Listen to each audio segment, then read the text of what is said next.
been a bit of work done there, and I mean, it's such a multi-pronged effort, you know, to try and address racism. But I guess the kind of the reviews I've been involved with, and some colleagues have looked at kind of, you know, 3 levels of intervention.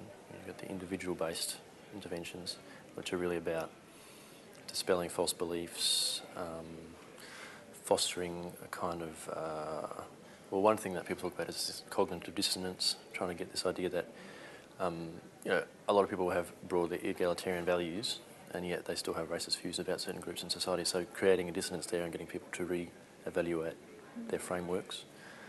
There's been evidence that creating empathy is also very useful. I mean, they're all kind of common sense things, but then the question becomes, how do you go about creating them?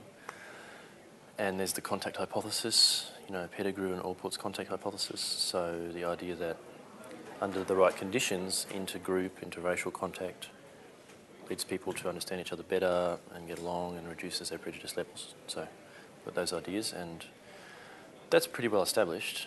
But one of the problems with the evidence from that is that most of it comes from the US, and it's all about black and white. So it's just 2 groups. So we're doing a study now in Victoria where we're just getting a whole bunch of people from all sorts of different ethnic backgrounds involved, young people involved in these kind of programs that are based on the contact hypothesis conditions, and seeing if it works in a more real-world setting, you know, because it's not always quite as you know, it's kind of a social psychology, experimental design, you know, just 2 groups. But does it really apply in real-world settings where there's a whole bunch of different multicultural groups interacting? So that's an interesting project. It's only just started. I haven't got any evidence on that yet. How is that funded?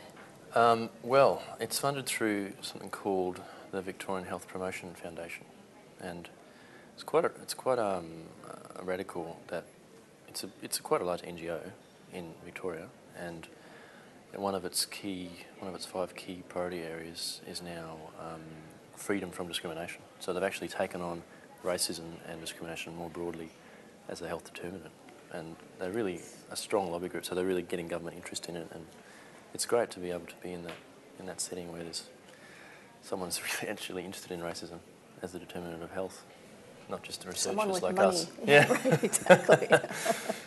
So they're helping with all sorts of things. We're trying to pull together a kind of framework we can use to lobby government that sort of lays out where their interventions and their activities can fit into an anti-racism agenda. And I mean, some of the system level stuff is a lot, obviously, it's so hard to deal with systemic level stuff.